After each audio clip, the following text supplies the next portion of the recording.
Hey guys, so I wanted to demonstrate today the difference between a matte versus glossy screen. So in order to do this, I have on the left hand side a MacBook Pro and on the right hand side a Lenovo ThinkPad X1 Carbon. Now the MacBook Pro has a glossy screen while the ThinkPad X1 Carbon has what's called a matte screen or anti-glare.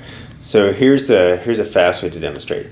So right now you don't see any reflections in these screens because they're right behind them is a blank white wall.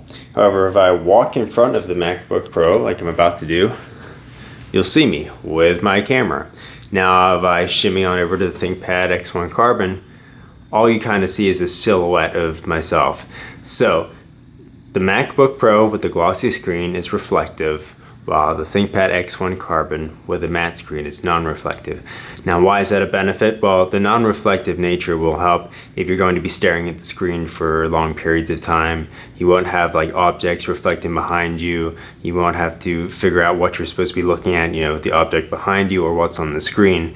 And it just over a period of time will reduce headaches because of the reduced glare. So that's one advantage of the matte screen.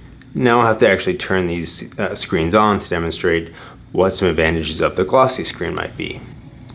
Now we're recording some video of the Grand Canyon, and it's the same video on both the MacBook Pro and the ThinkPad X1 Carbon. And the ThinkPad, as I mentioned before, has the matte screen while the MacBook Pro has the glossy screen.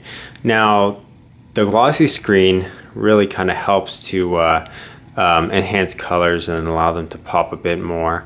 While shooting a video of a video with an okay camera is really not going to demonstrate this too well.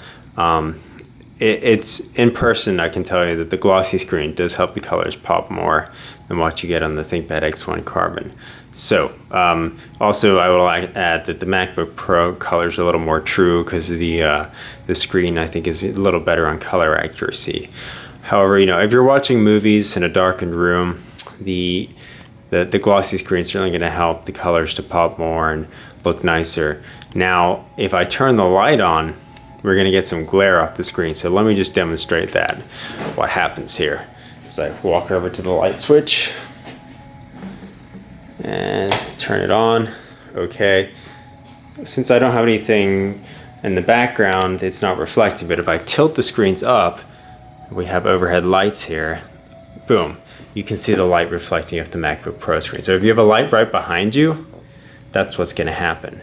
Now on the ThinkPad X1 Carbon screen, you do get a slight reflection of the light there on the screen, but it's much less glary and much less like a mirror. So you just have to kind of think of what your environment's going to be like. And if you've got a lot of strong backlighting behind you, then you might want to look for a matte screen. If you're in an environment where there's not strong lighting and you don't have objects behind you, then the matte screen might be better. And if you really like watching movies, then the glossy screen can certainly be a benefit there. So that's the difference the main difference is at least between a glossy and matte screen. So take your pick, whatever fits you better.